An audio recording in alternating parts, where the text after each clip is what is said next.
Well, some people prefer not to talk about it, and others still think that it's not as bad as other types of depression. Postpartum depression affects 1 out of 9 women in the US, according to the CDC research using the Pregnancy Risk Assessment Monitoring System, or PRAMS, who currently covers around 83% of all US births. And those numbers are based on people who actually give their honest opinion. So perhaps the number is higher than the data shows. Well, probably. Because, not everybody opens up about it, during the research. So, hi, my name is Luciana, and I'm the multi-mom friend who likes to talk about different motherhood and womanhood challenges, and also talk about, other ththings like nails, cosmetics, and whatever else is on my mind. Usually with a flare of humor and lots of TMI. So if you might be into that, make sure to subscribe, because I'm here for you every Saturday. Anyway, I suffered from postpartum depression for roughly 8 months after my son was born. It was a complicated subject to discuss with my family and friends, as most weren't so open to talk about it. They were kind of telling me, "Oh, you're just upset because you're not sleeping well. Or,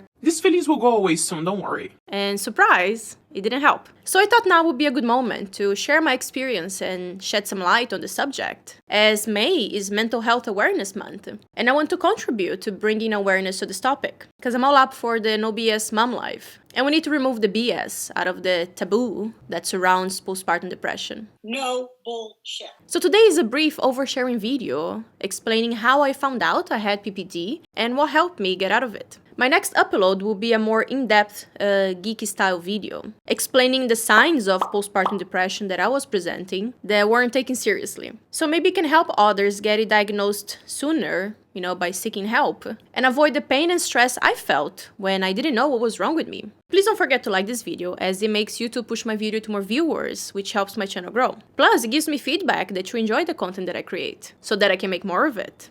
Thank you. When I was diagnosed with postpartum depression, I didn't believe it. I thought it would never happen to me. So I didn't even consider it to be the cause of the symptoms I was experiencing, such as difficulty bonding with my baby, overwhelming fatigue, hopelessness, withdrawing from friends and social encounters, severe anxiety, and panic attacks. I thought it was just an extended case of the baby blues. If you don't know what baby blues are and the difference between that and postpartum depression, here are some quick points from WebMD. 80% of new mothers get what's called the baby blues, short-term dips in mood caused by all the changes that come with the new baby. These feelings often begin when your newborn is just 2 to 3 days old, but you're likely to feel better by the time your baby is 1 or 2 weeks old.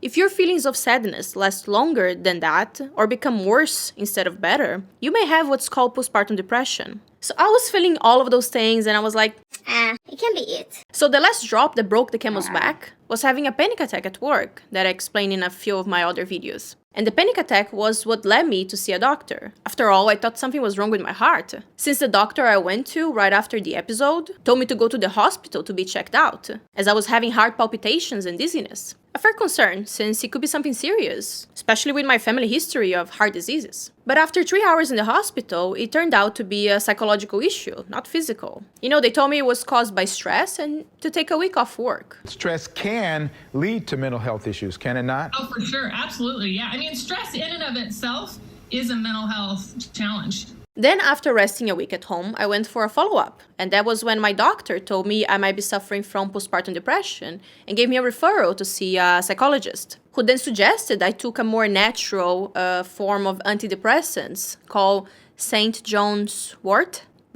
This one here, that's the name. Since I refused to take any hardcore antidepressants at the time. To be clear, there's nothing wrong with taking strong medications if you need them. It was just my choice to start on something lighter and then see if I needed to progress to a different medication. But looking back at it now, I think I refused to be prescribed regular antidepressants because, in my mind, it would confirm or label me as having postpartum depression. And that was still a taboo for me back in 2018. Now I'm all open about it. I'm like, Oh yeah, I had postpartum depression. You want to talk about it? like we all should try to be, to bring more awareness to it, as it's relatively common as the data shows. So how I got out of PPD? Slowing down, being more mindful of my day, and reflecting on what was causing me so much distress helped me realize that things needed to change in my life, that I was struggling and needed help, which is the first step into recovery. Because if you don't want to be helped, then there's nothing anyone can do for you. It has to click in your mind, I need help, so I'm gonna get it. Plus, taking those pills helped me get my mind in the right place to digest what was happening and think clearly on how to move forward. And that combo helped me get out of postpartum depression. By the way, a quick tip, if your healthcare plan doesn't cover therapy and you can't afford private, I know I couldn't, I then suggest you use online services like BetterHelp.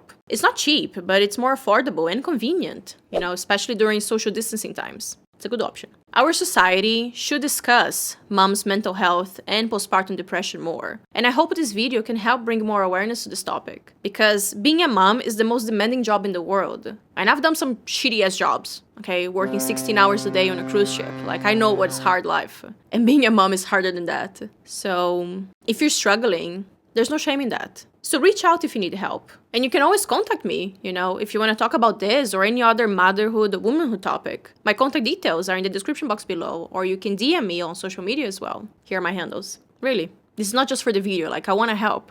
And if you need someone to talk to, I'm here for you. So thank you so much for being here. Thank you for watching. Please don't forget to like and subscribe. I hope you have a wonderful week ahead of you, and I'll see you in the next Saturday. Bye!